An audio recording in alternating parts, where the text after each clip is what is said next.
इच्छामि खमा समणो वंदी उजामि जय निसिहिया मुथे वंदामि। इच्छामि खमा समणो वंदी उजामि जय निसिहिया मुथे वंदामि। इच्छकार सुराई शुभ देवसी सुख तप शरीर हीराबाद सुख संजम जात्रा निर्वह छोजी स्वामी साता छेजी भात पानी नो लाभ दे देजी। इच्छामि खमा समणो वंदी उजामि जय निसिहिया मुथे वंदामि। इच्छा कारण संदिसाओ भगवान अभूठ्योमी अभिंतर रायम खामेउ थम खामे मिरायम जंकिंची अपत्यम परपत्यम भट्टे पाणी विनिये व्यावच्चे आलावे सल्लावे उच्चासणे समासणे अंतर भाषाए उड़ी भाषाए जंकिंची मज्ज विनय परिमिणम तुहुम वा वायरम वा तुभ्ये जाणम अहम नो जानामि तत्सम इच्छामि रुक्तम। नथेणंदामी साहेब जी सुख शांतामा गरम लाग बंद થઈ ગયું। इच्छामि खमा समणो वंदी उजामि जय निसिहिया मुथे वंदामि। इच्छा कारण संदिसाओ भगवान वायना संदिसाओ तम इच्छामि खमा समणो वंदी उजामि जय निसिहिया मुथे वंदामि। इच्छा कारण संदिसाओ भगवान वायना लेशु लेजो तम इच्छामि खमा समणो वंदी उजामि जय निसिहिया मुथे वंदामि। इच्छकारी भगवान पसाई करी वायना प्रसार करावसो जी। नमो हरिहंदाणं नमो सिद्धाणं नमो ध्यानं नमो ध्यानं नमो लोये सर्वसाहुणं एषु पंच नमोकारो सर्वपावपणासनो मंगलानं च सर्वेसिं परमं हवै मंगलम्। जय जगजीव जोड़ी वियाणो जगगुरु जगानंदो जगनाहो जगबंधु जय जगप्रियामोदय जय सुयाण प्रभु तीर्थयराणम पश्चिमो जय जय गुरुलोगाण जय महावीर सर्वारिष्ट प्रणशाय सर्वाभिष्टार्थदायिने सर्वलब्धि निधानाय श्री गौतम स्वामिने नमः। श्री सुधर्मा स्वामिने नमः। अज्ञानतिमिरान्धानां ज्ञानाञ्जनशलाकया नेत्रमुन्मीलितं येन तस्मै श्रीगुरवे नमः। तीर्थंकर भगवंतों की जो परंपरा चली है, इस अवसर्पिणी काल के अंदर 24 तीर्थंकर भगवंत हुए और जैसा कि शाश्वत रूप से प्रत्येक अवसर्पिणी काल में 24 तीर्थंकर होते ही रहेंगे, वैसे ही उत्सर्पिणी काल में भी 24 तीर्थंकर भगवान सदा होते हैं। अब एक एक तीर्थंकर भगवंत और उनके जीवन का जो भी जिस तरह का काल और अब गणधर भगवंतों की रचना हुई, स्थापना हुई, ये हम देख रहे हैं। ये नंबर 1 सबसे पहले हम यहाँ देख रहे हैं कि भगवान आदिनाथ भगवान यहाँ पर परमात्मा का जन्म हुआ, ये भगवान का जन्म हुआ। अब कुल उनका 84 लाख पूर्व का आयुष्य है, ये उसमें से 83 लाख पूर्व का जीवन उनका बीत गया। इतना लंबा जीवन बीतना, अब ये गृहस्थ जीवन का काल है उनका, और यहाँ भगवान दीक्षा लेते हैं।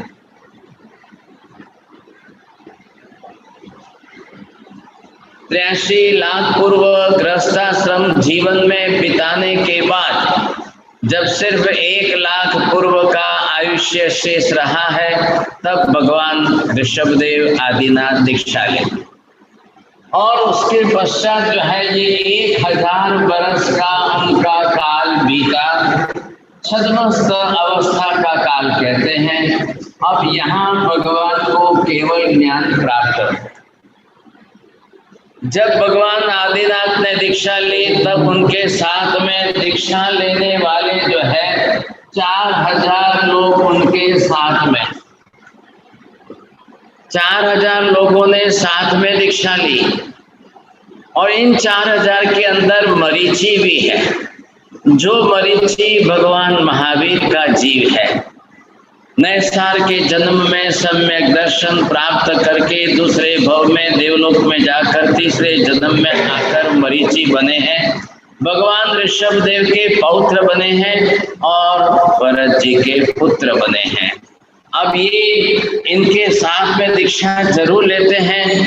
अब भगवान के परिवार के भी और दीक्षा लेते हैं। अब नियम क्या है, जैसे ही तीर्थंकर भगवंत को केवल ज्ञान होगा, देवता आएंगे, केवल ज्ञान कल्याणक मनाएंगे, उसमें समवसरण की स्थापना होगी, भगवान समवसरण में विराजमान होंगे। प्रथम दिन ही भगवंत देशना देंगे, दीक्षाएं होगी। उन दीक्षाओं में से भगवान जो है गणधरों की स्थापना करेंगे। हमारा विषय अभी है जो आपको बताया है, ये शब्द मैंने लिखा है, एक अक्षर शब्द है गण, अब ये उसका शब्द है धर, अब इसका तीसरा शब्द है वाण। अब क्या हुआ, गण का अर्थ क्या होगा, समूह जो है, और ऐसे समूह को धारण करने वाले। अब ये अर्थ हम मिलाएंगे तब जो है यहाँ शब्द बन रहा है गणधर।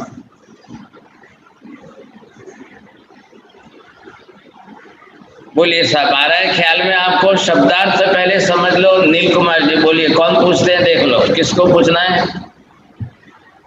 यस, प्रदीप भाई मेहता बोलिए, साहिब जी ने क्या बोला, अनम्यूट करके। प्रदीप भाई। हाँ, गणधर, गण बोलेगा तो समूह है और धर बोलेगा तो धारण करने वाले, इसीलिए जो समूह को धारण करते हैं उसको गणधर बोलते हैं। अभी आप आगे बात के लिए बात करेंगे। हाँ जी, अभी गणधर धारण करना, गण मतलब समूह, क्या धारण करना है, किसका समूह है? जितने शिष्यों को पढ़ाने की उनको रिस्पॉन्सिबिलिटी दी गई है, तो जितने शिष्यों को पढ़ाने के वे गणनायक हैं, गणधर बने हैं, अब उनके लिए उनकी जिम्मेदारी है कि वो सबको पढ़ाएंगे। अब यहाँ तक तो क्या है, तीसरा शब्द ध्यान दीजिए, 23 तीर्थंकर भगवंतों के समय में किसी के साथ वाद नहीं हुआ है, इसलिए वहां खाली गण शब्द, गणधर शब्द ही प्रयोग में है। लेकिन 24वें तीर्थंकर महावीर स्वामी के समय में वाद हुआ, इसलिए यहाँ पर शब्द प्रयोग हो रहा है गणधरवाद। बोलिए, किसको पूछ रहे हैं जी? डिवाइस थोड़ा एडजस्ट करना पड़ेगा, आवाज में प्रॉब्लम आ रही है, अभी डिवाइस हिल गया है। हाँ हाँ, तो यहाँ मैंने जो अभी बात आपको देखी, ये गणधर, अब ये किसकी व्यवस्था है? 23 तीर्थंकर, और ये आया 24वें महावीर स्वामी भगवान के समय की बात। तो यहाँ मैंने ये तीसरा शब्द जो दिया है, और वो शब्द है वाद का शब्द। आ रहा है ख्याल में? आवाज नहीं आ रही है? नहीं साहिब जी, आप पीछे टर्न हो रहे हो ना, तो आपका आवाज पीछे की ओर जा रहा है, तो फिर वो आवाज दब रहा है। जी, मैंने ये बताया, गणधर शिष्यों को जिनको पढ़ाना है, उनकी जो उनको धारण करने की क्षमता जिसकी है, उनको जो जिम्मेदारी दी गई है, वो गणधर। ऐसे 23 तीर्थंकर, आदिनाथ भगवान से लेकर पार्श्वनाथ तक 23 तीर्थंकरों ने जिनको गणधर बनाया, उसमें किसी के साथ वाद नहीं हुआ। लेकिन 24वें महावीर स्वामी ने जिनको गणधर बनाया है, उनके साथ वाद हुआ है, डिस्कशन हुआ है, और उस डिस्कशन के कारण जो है गणधरवाद ये टॉपिक बना है। इस टॉपिक को लेकर हमने ये सीरीज चालू की है। हाँ जी, अब आप अर्थ पूछिए, देखो कितनों को ख्याल आया। जी आशिका जी आप बोलिए, आशिका जी मेहता। मत्थे नंदानी, वाद मतलब 24वें तीर्थंकर में वाद हुआ था, इसलिए गंधर्वाद सब मिलके गंधर्वाद शब्द बनता है। हाँ जरा और दूसरों को पूछिए किसका अच्छा नंबर आता है, देखिए।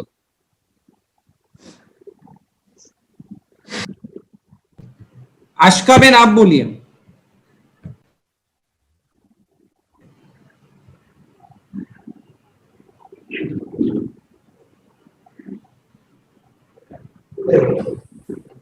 ત્રેવીસ ભગવાન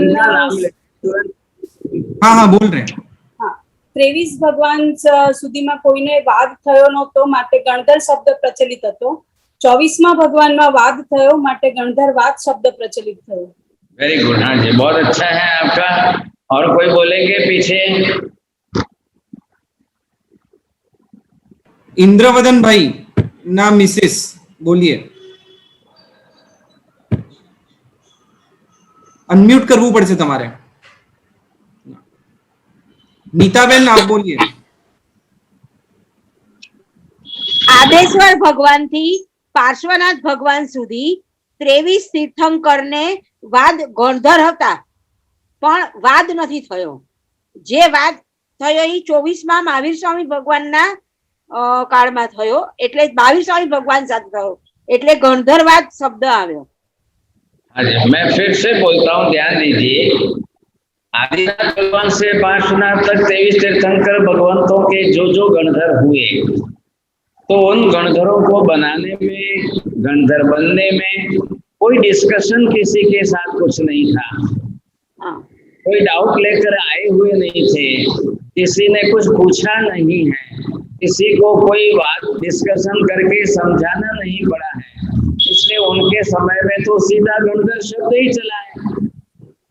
अब बात किसकी आई? लास्ट में 24वें तीर्थंकर महावीर स्वामी भगवान के समय में, जब उनको केवल ज्ञान हो गया और उनके सामने जो विद्वान लोग आए, वो 11 विद्वान ब्राह्मण स्कॉलर पंडित थे, वो अपने डाउट्स लेकर आए हैं, वो प्रश्न लेकर आए, वो पूछना चाहते हैं, और वो भगवान को मात्र पूछने नहीं आए, भगवान को डिस्कशन में हराने आए। तो उनका डिस्कशन चला है, इसलिए हमने जो गणधरवाद का टॉपिक लिया है, तो ये टॉपिक आपको समझ में आना चाहिए। तो इनके अंदर तो किसी का प्रश्न ही नहीं आया, ये आपको ख्याल ही नहीं आएगा। अब ये हमने यहाँ पर जो लिया है गणधरवाद, अब इसके अंदर आपको ये देखना है, ये शब्द जो भी अलग अलग चल रहे हैं, अब इन शब्दों के अंदर जो है हमारा विषय किसका है, जो हमको सब्जेक्ट जो समझना है, विषय है। ये एक विषय हो गया गण के बारे में, ये दूसरा विषय है धर गणधरवाद, और ये तीसरा विषय है गणधरवाद के बारे में। आ रहे ख्याल में आपको? तो हमारा टॉपिक जो 1 साल की सीरीज पूरी चलने वाली है, वो इस वाद के विषय पर चलना है। ये जो डिस्कशन है इस पर हमको चलना है, ख्याल है? अब ये तो गणधर शब्द तो कॉमन हो गया, तो गणधर शब्द तो चलेगा सबके लिए। अब वो व्यवस्था है आपको जो समझा रहा हूँ, नियम क्या है, इसके साथ का नियम आपका जुड़ा। 84 गंधर्व हुए, तो आदिनाथ भगवान ने दीक्षा ली, 1000 बरस उनका छद्मस्त काल गया। अब उसके बाद यहाँ पर इन्होंने केवल ज्ञान के समय ही इन्होंने 84 दीक्षा गणधर बनाए। अब उनके 84 गणधर जो बने, उनके अंदर सबसे बड़े प्रमुख जो थे, जिनका हम नाम जानते हैं, पुंडरीक स्वामी। अब ये जरूरी नहीं है कि कोई नए ही आकर के दीक्षा ले उनको केवल ज्ञान, उनको गणधर बनाया जाए, या भगवान के साथ साथ में जो दीक्षा ले पहले से ही, उनमें से किसी को गणधर बनाया जाए। अब दो में से एक भी नियम नहीं है साहब। मैं बेसिक नियम भी तो समझा रहा हूँ। भगवान जब दीक्षा लेंगे तो सभी तीर्थंकरों के साथ में कई लोगों ने दीक्षाएं ली हैं। अब ये ध्यान से सुनिए, 23 तीर्थंकर भगवंतों ने दीक्षा ली, तब उनके साथ हजारों थे। लास्ट में सिर्फ 24 में महावीर स्वामी ने दीक्षा ली, तब उनके साथ कोई नहीं थे, अकेले थे। नील भाई पूछिए। खाली पूछना मतलब आपको रिपीट करके बोलना है और कुछ नहीं। एक मिनट साहब जी। हाँ, सुनील भाई वखारिया आप बताइए। મથેડ વંદનાવી સાહેબ, જ્યારે 23 તીર્થંકરોએ દીક્ષા લીધી ત્યારે એમની સાથે હજારોમાં લોકોએ દીક્ષા લીધેલી, પણ 24માં ભગવાન મહાવીર સ્વામીએ જ્યારે દીક્ષા લીધી ત્યારે એમની સાથે કોઈએ દીક્ષા લીધી ન હતી।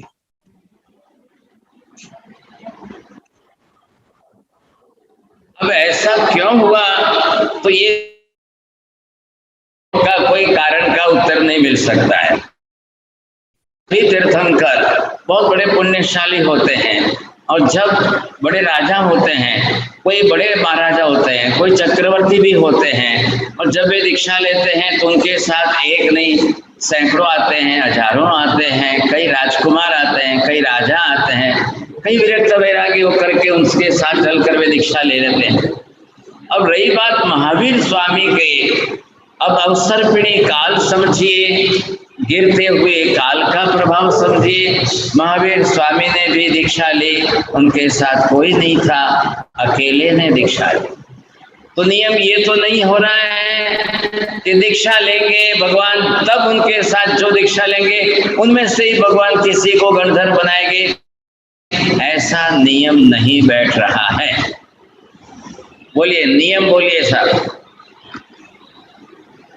आपको नियम बताना है गणधर और तीर्थंकर के बीच में, जो साहिब जी ने नियम बताया। कांति भाई गंगर आप बताइए। आपको अनम्यूट करना पड़ेगा कांति भाई। हाँ, नियम ये है कि जब दीक्षा केवल दीक्षा ले महावीर स्वामी, तो गणधर भी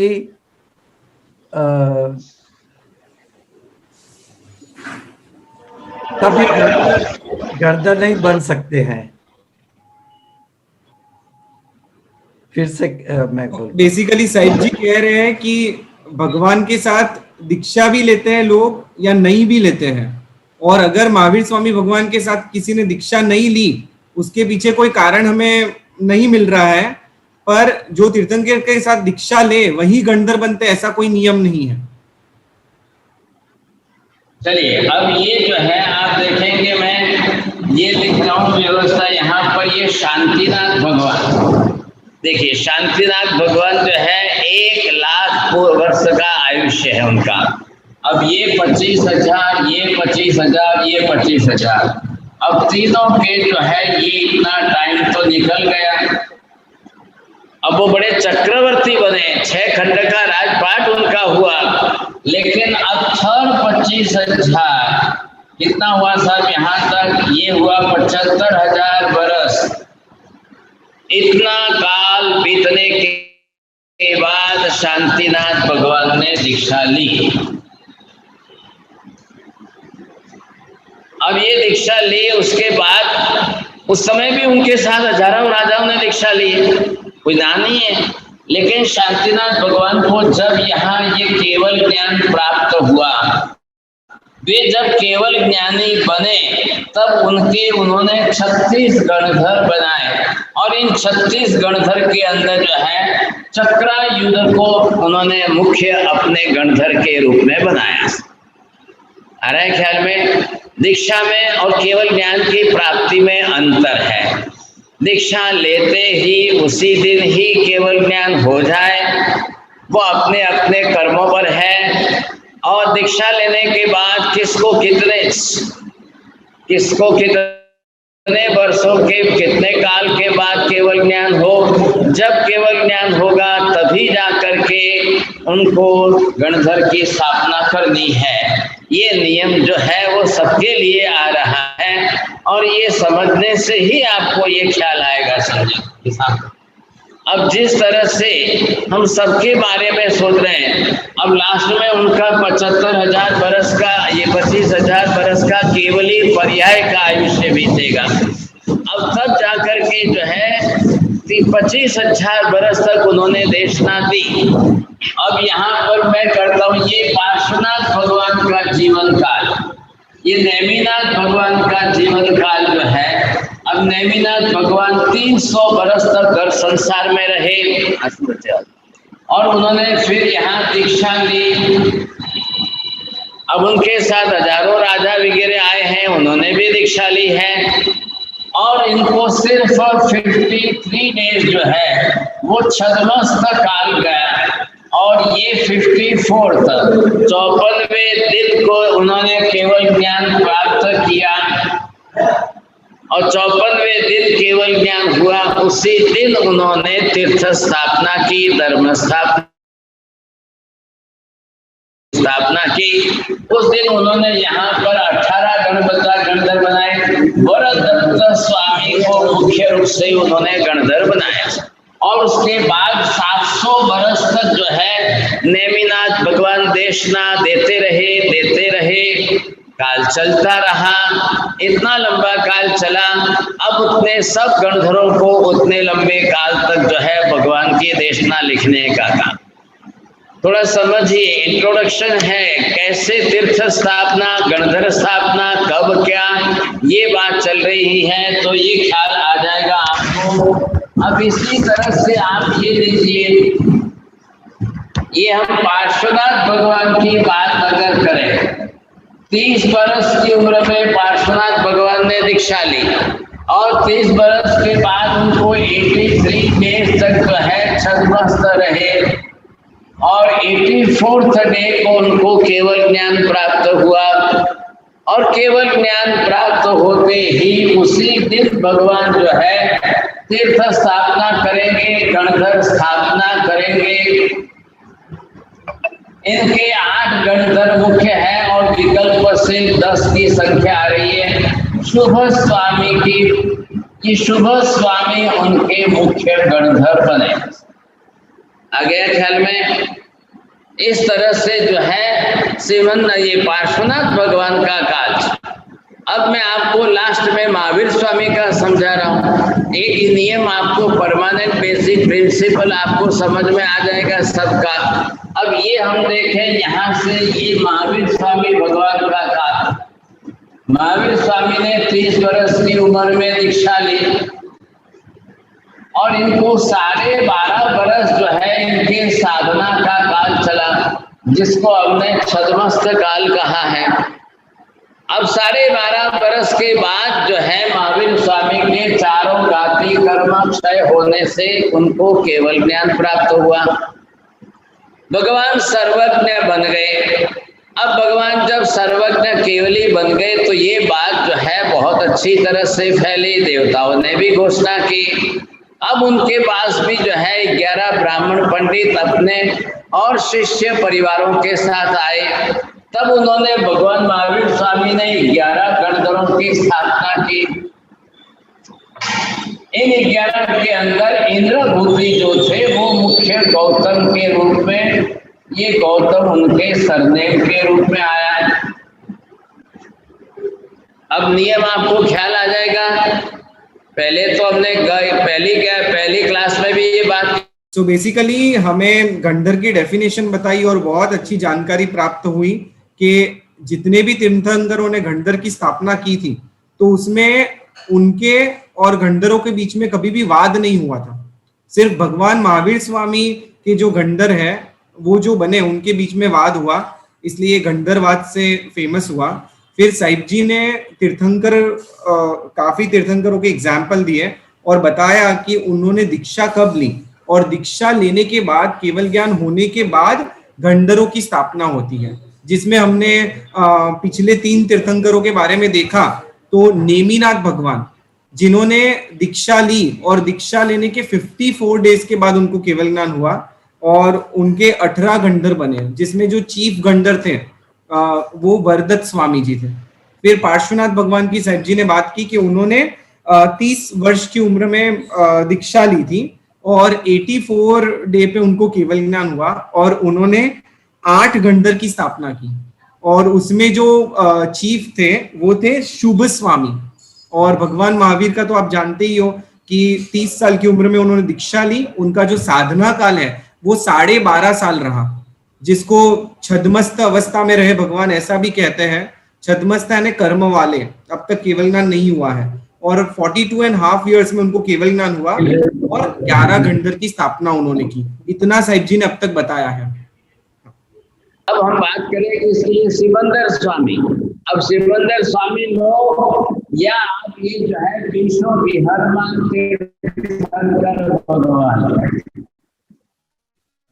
क्यों बता रहा हूँ, ये परमानेंट बेसिक प्रिंसिपल क्या है उसका आपको ख्याल आना चाहिए, इसलिए बता रहा हूँ।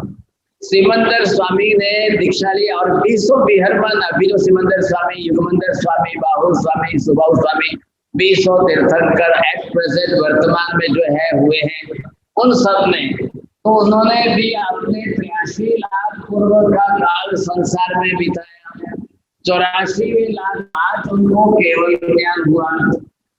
At present now 20 all the तीर्थंकराज are केवल ज्ञानी, केवली के रूप में विचरण कर रहे हैं और उनके 84 गणधर है। सबके मतलब कॉमनली सबकी एक ही संख्या आ रही है 84 गणधर। विश्व सिमंदर स्वामी आदि सभी तीर्थंकरों के 84 गणधर हैं। हमारे यहाँ पर आदिनाथ भगवान से लेकर महावीर स्वामी तक 24 तीर्थंकरों के सबके गणधरों की संख्या अलग अलग है, कम ज्यादा है, कम ज्यादा है। अब इसके प्रिंसिपल्स बाद में भी आप समझेंगे, रीजन जो है वो आपको ख्याल आ जाएंगे। लेकिन वहाँ पांचों महाविवेक क्षेत्र में सबके लिए एक ही बेसिक प्रिंसिपल है, क्योंकि सबका आयुष्य एक तरीका 84 लाख का है और सबको 83 लाख पूर्व संसार में छद्मस्त अवस्था में ही बिताना है। सभी दीक्षा लेंगे और सबको 1000 बरस का ही छद्मस्त काल मिल रहा है, 1000 बरस तक, और सब जो है 1000 वर्ष के छद्मस्त काल के बाद जो है केवल ज्ञान प्राप्त करेंगे और उसके बाद सभी गणधरों की स्थापना करेंगे। सबके गणधर सिमिलर एक फिगर है 84। अब ये ख्याल आ गया आपको, ये सबके लिए एक ही नियम चल रहा है और सभी अच्छी तरह से इस बात को समझ रहे हैं। अब ये आपको देखना है, ख्याल आ जाएगा कि सभी तीर्थंकर भगवंतों के साथ ये जो नियम चल रहा है, बेसिक फंडामेंटल नियम जो है, और उसके हिसाब से हमको समझना है। अब नियम ये भी है, थोड़ा सा ध्यान दीजिए, तीर्थंकर भगवान को जो है, अब ये उनका दीक्षा दिन है, ये उनका केवल ज्ञान की प्राप्ति का दिन है और ये उनके आगे के जीवन का काल है। आप ब्लैक बोर्ड भी देखते जाइए, थोड़ा समझिए।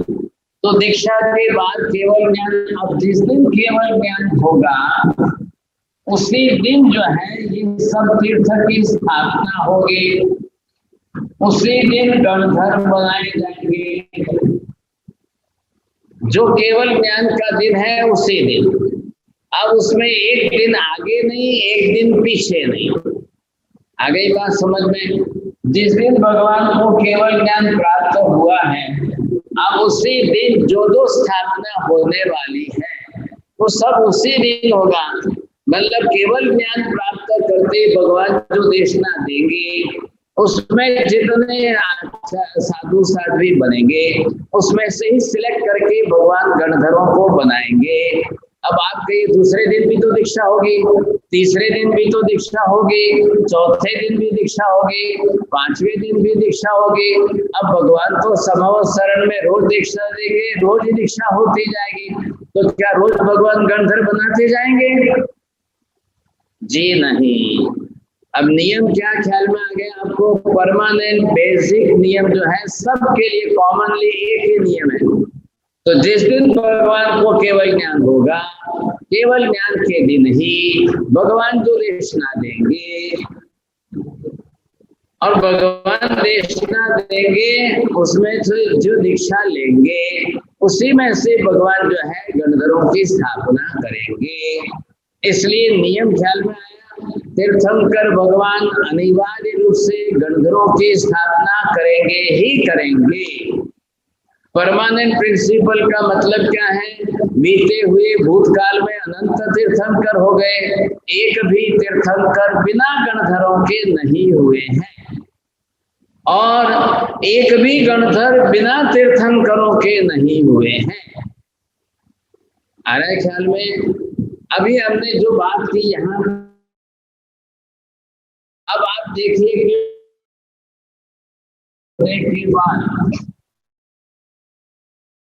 ज्ञान हो गया, और यहाँ जो है भगवान केवल ज्ञान की बात 30 बरस तक जो है देशना दे रहे हैं।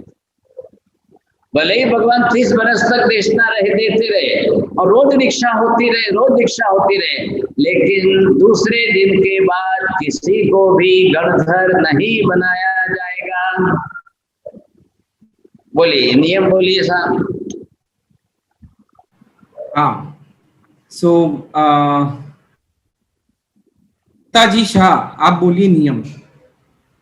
साहिब जी ने क्वेश्चन पूछा कि गणधर किस दिन बनते हैं। आपको अनम्यूट करना पड़ेगा। ओके, रतन दुग्गड़, रतन जी दुग्गड़, आप बोलिए। वंदामी, जिस दिन तीर्थंकर तीर्थ की स्थापना करेंगे उसी दिन वो गणधर बनाएंगे, उसके बाद नहीं। दूसरे कोई और बोलिए। हाँ, यस, आप बोलिए। हाथ रेज किया ना आपने, आपका नाम आईफोन। मथेन वंदामी, मेरा नाम ईला है, सॉरी वो नाम टाइप नहीं कर पाई। मथेन वंदामी, नियम ये है कि जितने भी तीर्थंकर हुए हैं और होंगे, वो जिस दिन केवल ज्ञान प्राप्त करेंगे उसी दिन गणधर की स्थापना करेंगे, दूसरे दिन गणधर की स्थापना नहीं होगी। जी, रतन जी, रतन बहन नाम है, आपको ये बोलना चाहिए था कि भगवान को जिस दिन केवल ज्ञान होगा उसी दिन भगवान की स्थापना करेंगे। अब दूसरे दिन भी दीक्षा तो होगी, तीसरे दिन भी दीक्षा होगी, चौथे दिन भी होगी, भगवान के केवल ज्ञान की बात तो रोज होगी। ये देखिए, मैंने महावीर स्वामी का लिखा है, तो ये महावीर स्वामी का काल है कि जिसके अंदर भगवान को केवल ज्ञान हो जाने के बाद भगवान 30 बरस तक देशना देते रहे। अब 30 बरस के अंदर महावीर स्वामी के 14,000 साधु हो गए शिष्य परिवार में, तो बार बार क्या भगवान गणधरों की स्थापना करेंगे? नहीं। क्यों पहले दिन करेंगे, बार बार बाद में दूसरे दिनों में क्यों नहीं करेंगे? बोलिए साहब, किसको बोलना है? हाँ जी गुरुजी। सुनीता जी जैन, आप अनम्यूट करिए, बोलिए। सुनीता जी जैन।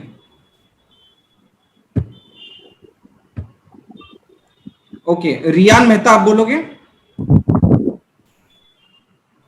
हाँ बोलिए सुनीता जी। मथे वंदामी साहब जी, ये आपने कहा कि बेसिक प्रिंसिपल है कि जिस दिन भगवान को केवल ज्ञान होता है उसी दिन गणधरों की स्थापना होती है, उसके बाद में चाहे वो कोई भी दीक्षा लेता रहे, बाद में गणधर नहीं बनाते, उसी दिन बनते हैं जिस दिन भगवान को केवल ज्ञान हुआ। चलो वो तो हो गई, अब उसके बाद आगे बात चल गई है। मैंने पूछा आखिर क्यों ऐसा, क्यों भगवान दूसरे दिन किसी को गणधर नहीं बनाए, क्यों भगवान तीसरे दिन किसी को गणधर नहीं बनाया? अब भगवान तो सब अवसर में है, तो दीक्षाएं तो रोज होती रहेगी साहब। अब थोड़ा कारण याद है ध्यान में, तो बोलिए।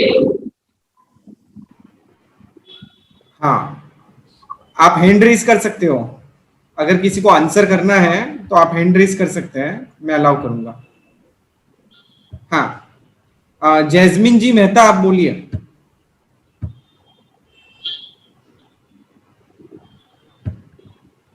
जैस्मिन मेहता।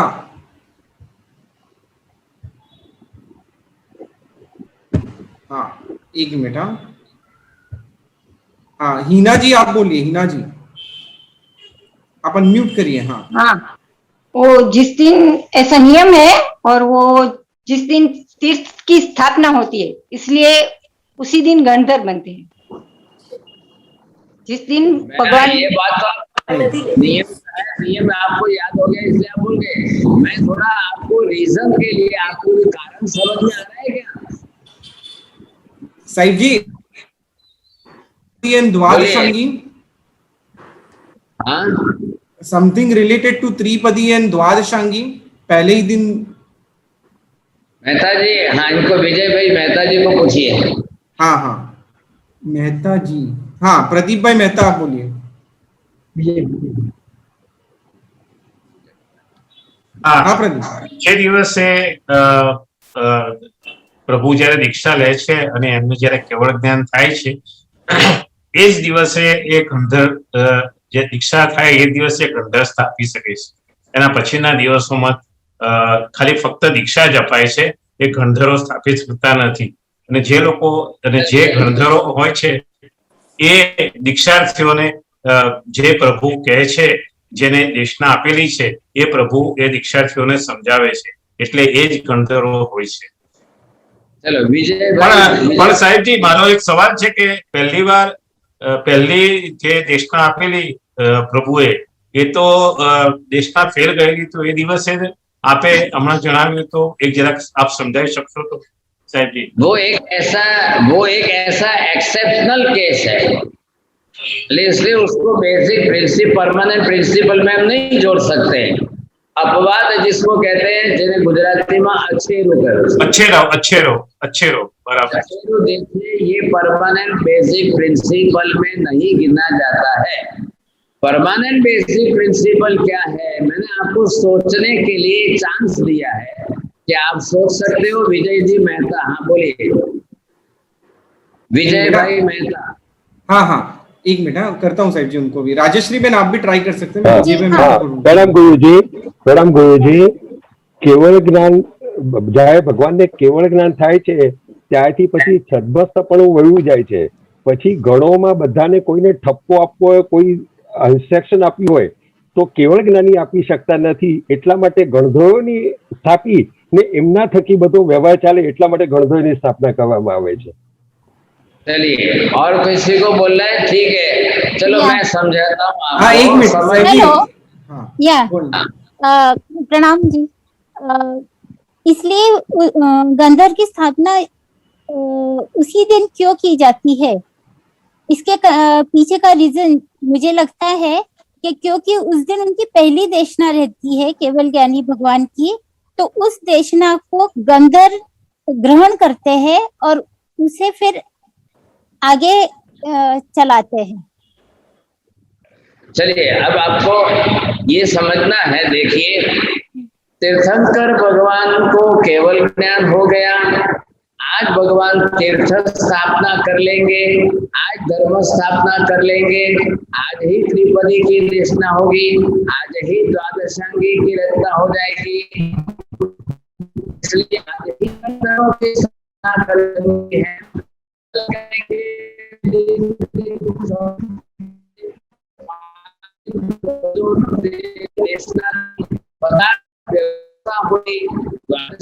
की रचना हो गई, अगले दिन गण की स्थापना न करे तो ये बड़ा नुकसान हो जाएगा।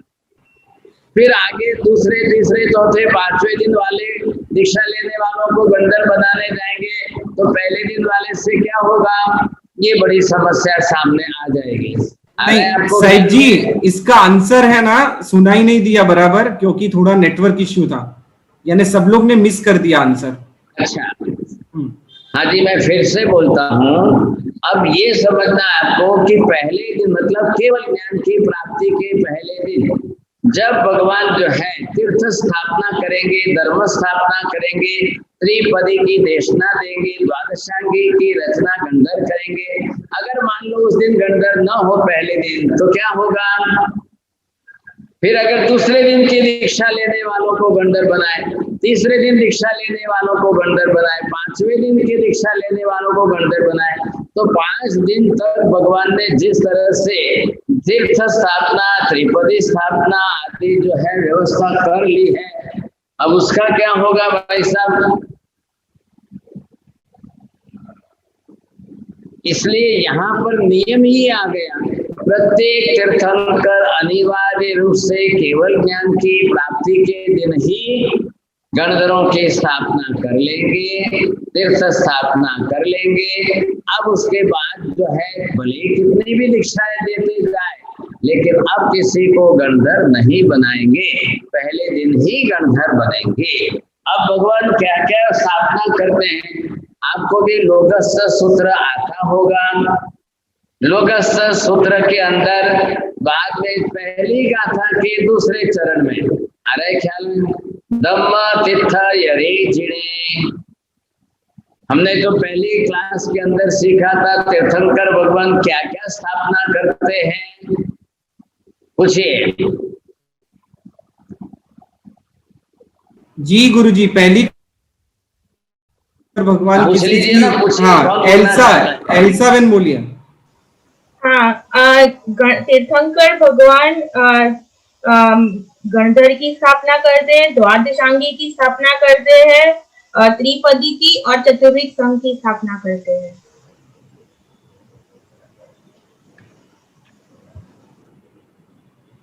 हाँ जी, बोलते जाइए। 1 नंबर जो है भगवान पहले जो है गणधर की स्थापना करेंगे, संघ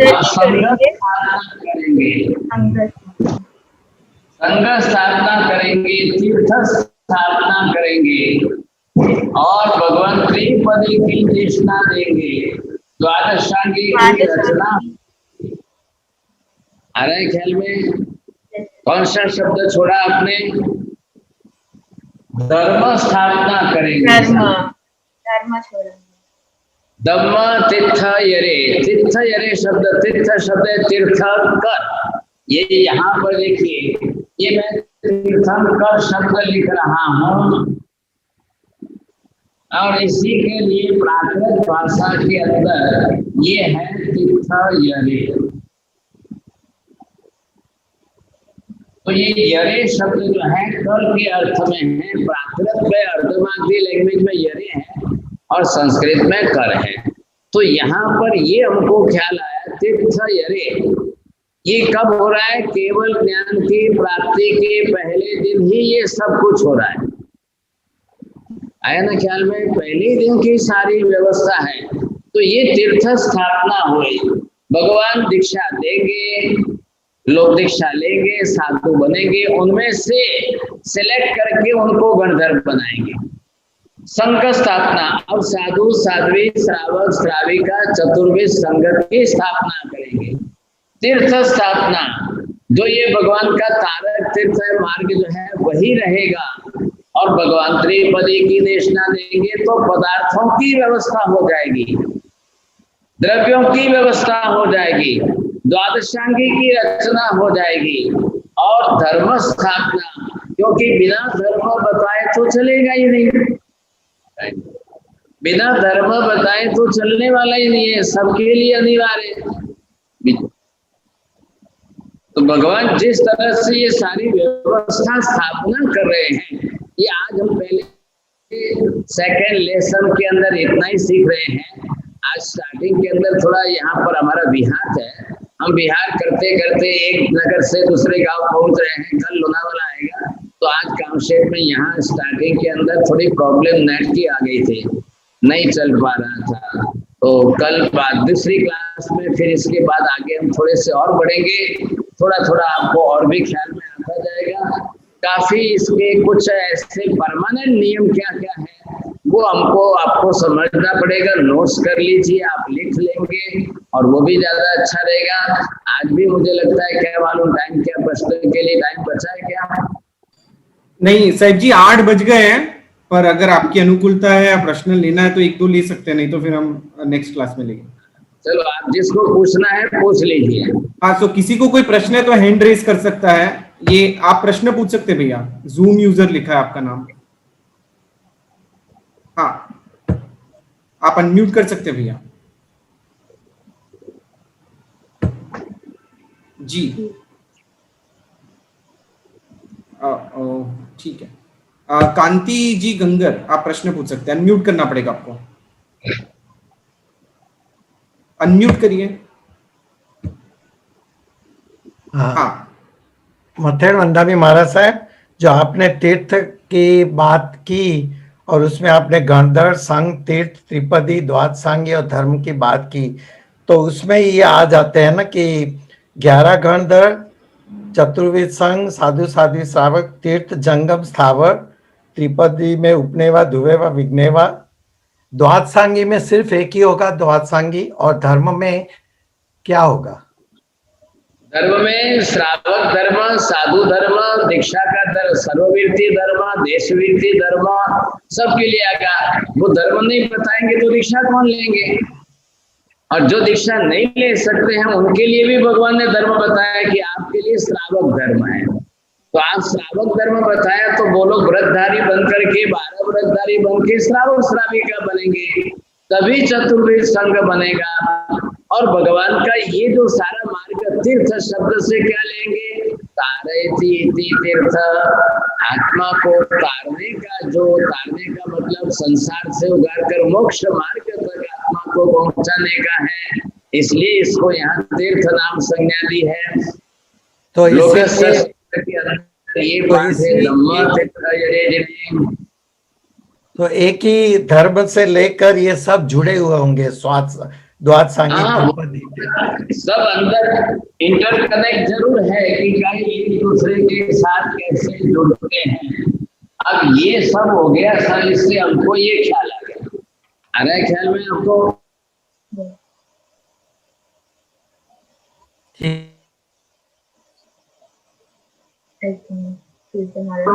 जैन शासन की व्यवस्था चाहिए। मैं बार बार इस शब्द का प्रयोग क्यों करूं? Permanent system. अरे ख्याल में परमानेंट सिस्टम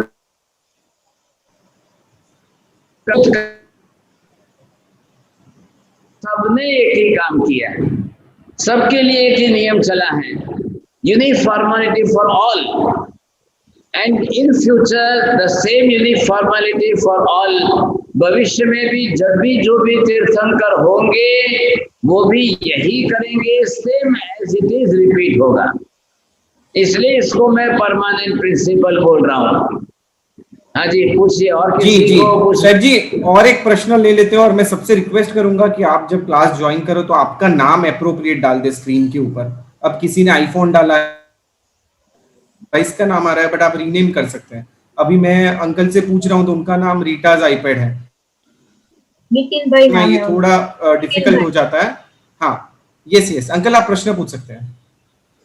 सर जी, मथेन वंदानी सर जी, जब भी आपने बताया कि जो तीर्थंकर देशना देते हैं वो अर्थ से देते हैं, तो उसको सूत्रबद्ध करने का काम गंधर्व जितने हो ही करते हैं। अगर उसके साथ में जो बाकी दीक्षा लेते हैं, साधु है या साध्वी है, वो उसको सूत्रबद्ध कर सकते हैं कि सिर्फ गंधर्व ही करते?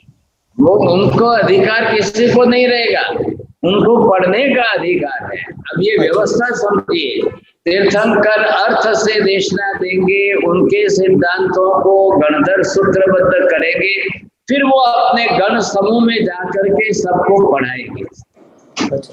उनका काम ये है ना, इसीलिए तो कर रहे हैं, शास्त्र स्थापना कर रहे हैं। हम आगे की क्लास में फिर थोड़ा सा डिटेल करेंगे।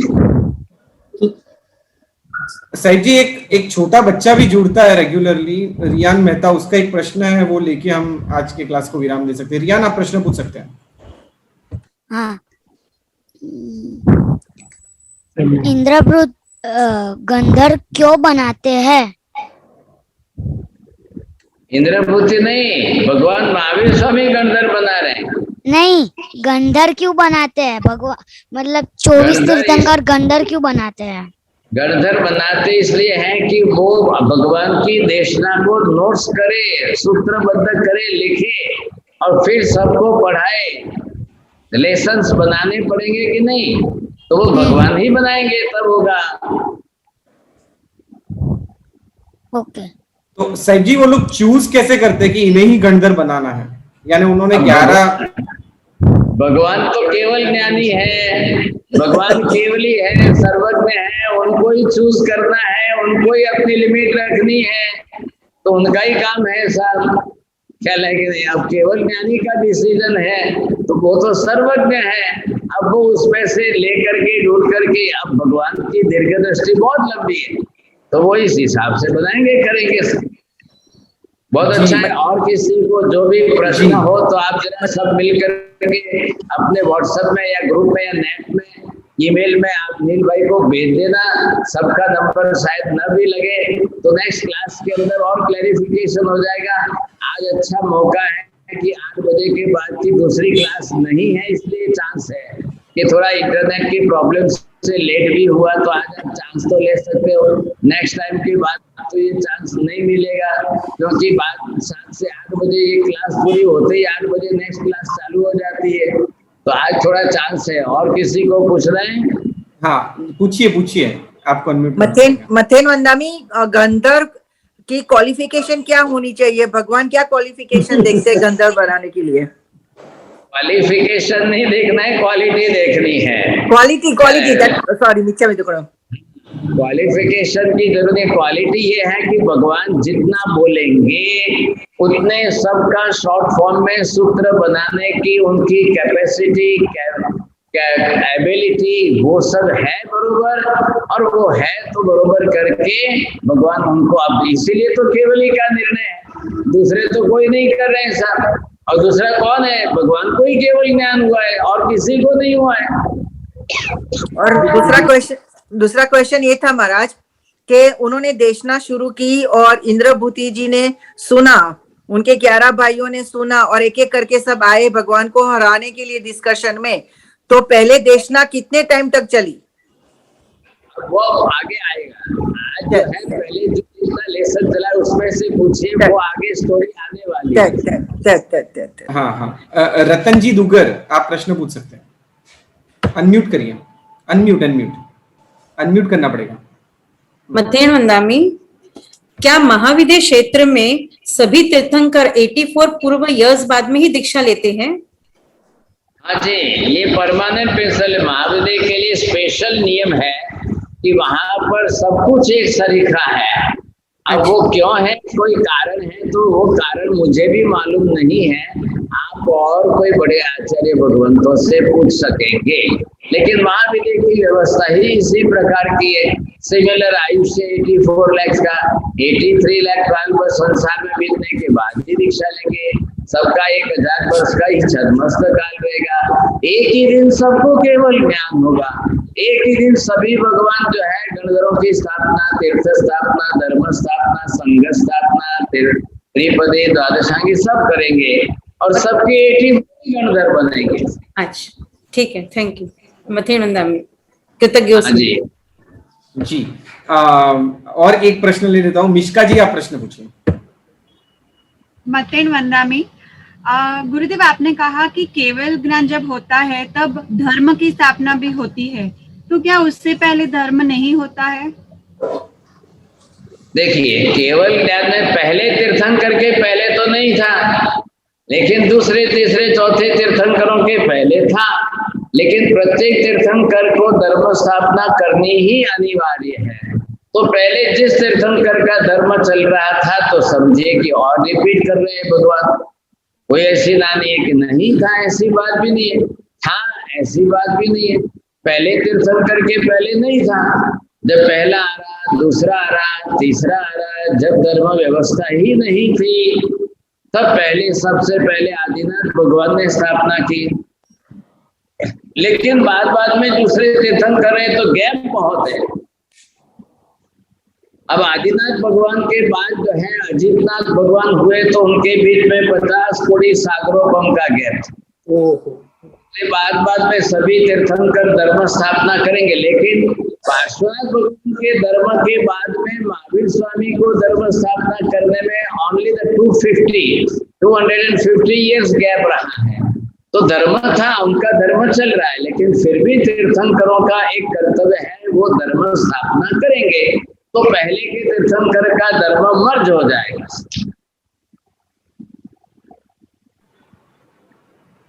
ठीक है साहिब जी, एक और प्रश्न है एलिसा का। What is the reason why there is a uniformity, यानी कौन ये डिफाइन करता है कि इतने ही गंधर्व हो गए सभी के?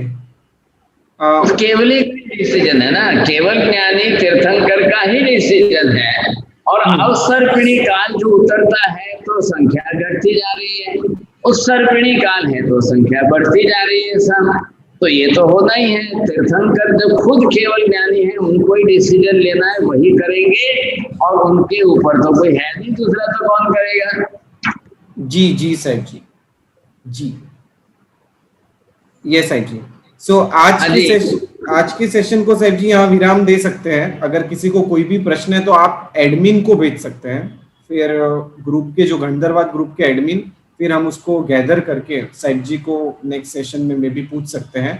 और प्रश्न आ रहे हैं कि हम कौन सी बुक रिफर करें वगैरह वगैरह, तो साहिब जी ने ही बुक लिखी हुई है, उसकी सॉफ्ट कॉपी हम आपको भेजेंगे।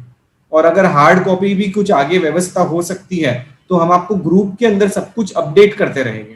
तो आप इसलिए ग्रुप में देखते रहना, आपको रिकॉर्डिंग भी आएगी, मटेरियल भी आएगा, सब कुछ ग्रुप में आएगा स्टेप बाय स्टेप। और दूसरी एक अनाउंसमेंट करना चाहूंगा कि साहिब जी का कर्म ग्रंथ के ऊपर, कर्म फिलोसॉफी के ऊपर कोर्स लॉन्च होने जा रहा है 12 जुलाई से। तो उसके भी रजिस्ट्रेशन चालू है। अगर आपको रजिस्टर करना है उस कोर्स के लिए तो गंधर्वाद ग्रुप में ही अब सेशन के बाद रजिस्ट्रेशन लिंक भेजी जाएगी, तो आप वो भी ज्वाइन कर सकते हो और आपके सर्कल में भी आप उसको पास ऑन कर सकते हैं, जिससे ज्यादा से ज्यादा लोग लाभ ले सके। ठीक है, सो इसी के साथ हम आज के सेशन को विराम देते हैं। Sahib ji, thank you so much for imparting such a wonderful knowledge to us. और मैं आपसे मांगलिक के लिए प्रार्थना करता हूँ, देन हम सेशन को विराम। हाँ, मैं आपको ये कहना चाहता हूँ कि today is the 6th July, you see, and from 12th July we are going to start the karma philosophy class. आप सभी जानते हैं, सबको अच्छी तरह से मालूम होगा कि जैन धर्म का स्पेशल सब्जेक्ट है कर्म फिलोसॉफी। और जैसी जैनिज्म की कर्म थ्योरी है वैसी दुनिया में किसी की नहीं है, एक्स्ट्रा ऑर्डिनरी है। And this is the really live in the real, मतलब एक जीवंत विद्या है। हम पढ़ेंगे कर्म थ्योरी तो हम अपने आप को पहचानेंगे, और कर्म थ्योरी पढ़ेंगे तो हम दूसरों को पहचानेंगे। सारा जगत हमारे सामने आ सकता है। तो जिस तरह से ये भी एक कोर्स जो है वो चालू होने जा रहा है 12 जुलाई से, तो आप सबको जो है जिनको इंटरेस्ट है, बहुत अच्छी तरह से इंटरेस्ट है, तो नील भाई आपको लिंक भेज देंगे और सबके ऊपर लिंक आ जाएगी। आप रजिस्टर करिए, व्यवस्था करिए। अभी ये एटलांटा से एलिजाबेथ जो है कंडक्ट कर रही है, तो करीब करीब उनका कहना है 300 के ऊपर रजिस्ट्रेशन हो चुके हैं। तो देयर आर सम लिमिटेशंस। अभी नील भाई ये गंधर्वाद का कर रहे हैं, तो इन्होंने बताया 450 के ऊपर जो है रजिस्ट्रेशन हो चुके हैं। काफी लोग लाइव है जूम पर, और काफी लोग यूट्यूब पर या और किसी माध्यम से मीडिया पर है। तो जिनको अपने अपने समय की अनुकूलता मिलती है आप जरूर करिए। लेकिन एक बात जरूर मैं रिक्वेस्ट करता हूँ कि this is not the historical, not the jobs, ये है फिलोसॉफी, हाई फिलोसॉफी है। पढ़ना है, समझना है, स्टडी करना है। मैं थोड़ा सा रिपीट इसीलिए कराता हूँ कि मुझे समझ में आए कि आपको समझ में आया कि नहीं आया। मुझे ये ख्याल आना चाहिए कि आपके दिमाग में उतर रहा है, नहीं उतर रहा है तो मैं और ज्यादा सिंप्लीफाई करूँ। इजी करना है। मैं भी समझता हूँ हाई फिलोसॉफी। अब मैं सबको पहचानता नहीं हूँ, किनका लेवल स्टैंडर्ड सबका आपका क्या है, आपका बैकग्राउंड क्या, आपकी कितनी बेसिक स्टडी है क्या है। और ये एमए का सब्जेक्ट है, और शायद मुझे लगता है कि मैं एलकेजी वालों को सिखा रहा हूँ, ऐसा भी नहीं होना चाहिए। तो आपका भी स्टैंडर्ड मुझे बढ़ाना है, आप भी बढ़ेंगे आगे तो बहुत अच्छा होगा, बहुत अच्छी बात है। और भी क्लासें चल रही है, और अन्य क्लासों के अंदर आप L7 से कांटेक्ट करके नंबर लीजिए, लिंक लीजिए, और पूरा प्लेलिस्ट आपको मिल जाएगा, तो आप सबके साथ में जुड़ सकेंगे। जैसे थर्सडे के दिन जो है, every Thursday 8 PM Navkar meditation class चल रही है। Every Friday diet and box अपने जो है शरीर के लिए आहार और आरोग्य की क्लास चल रही है, डाइट एंड हेल्थ के लिए। एवरी सैटरडे संडे 8 PM को जो है ग्रंथि वेद का मतलब स्पिरिचुअल डेवलपमेंट, आत्मा का विकास कैसे होगा उसकी क्लास से चल रही है। आप जान रहे हैं ट्यूसडे सैटरडे गंधर्वाद है, लेकिन मंडे एंड वेडनेसडे के दिन 2 दिन जो है ये हम कर्म फिलोसॉफी चालू करेंगे। तो मतलब वीकडेज के अंदर प्रतिदिन क्लासेस है। आपका इंटरेस्ट हो और आप जुड़ना चाहते हो तो स्टडी जरूर करिए, लेकिन ये एकेडमिक कोर्स की तरफ से चल रहा है, तो इसके अंदर एग्जाम भी होगी, मंथली टेस्ट भी होंगे, क्वार्टरली होंगे, हाफ ईयरली होंगे, एनुअल होंगे, फिर आपको सर्टिफिकेट है, वो है, सब है, व्यवस्था है। अब इसमें कोई एज लिमिट का तो प्रश्न ही नहीं है साहब। ज्ञान के लिए तो कोई उम्र ही नहीं होती है, सिर्फ आपका इंटरेस्ट हो, आप स्टडी करेंगे, समझेंगे, सीखेंगे तो सबके लिए फायदा है। नमो अरिहंताणं, नमो सिद्धाणं, नमो आयर्याणं, नमो वच्छायाणं, नमो लोहे सर्वसाहुणम्। एषु पंच नमोकारो सर्वपापप्रणाशनो मंगलानं च सर्वेषु परमं हवै मंगलम्। मंगलम भगवान वीरो मंगलम गौतम प्रभु मंगलम स्थूलिभद्राद्या जैन धर्मोस्तु मंगलम। चत्तारि मंगलम अरिहंता मंगलम सिद्धा मंगलम साहु मंगलम केवली वन्नतो धम्मो मंगलम। चत्तारि लोकोत्तमा अरिहंता लोकोत्तमा सिद्धा लोकोत्तमा साहु लोकोत्तमा केवली वन्नतो धम्मो लोकोत्तमा। चत्तारि शरणं भवज्जामि अरिहन्ते शरणं भवज्जामि सिद्धे शरणं भवज्जामि साहु शरणं भवज्जामि केवली वन्नतं धम्मं शरणं भवज्जामि। सर्वमंगल मांगल्यं सर्वकल्याण कारणं प्रधानं सर्वधर्माणां जैनं जयति शासनम्। धर्मराज सब आशीर्वाद, बहुत बहुत आशीर्वाद। सुख शता मेरे नाम से हाँ सभी जी, को प्रणाम।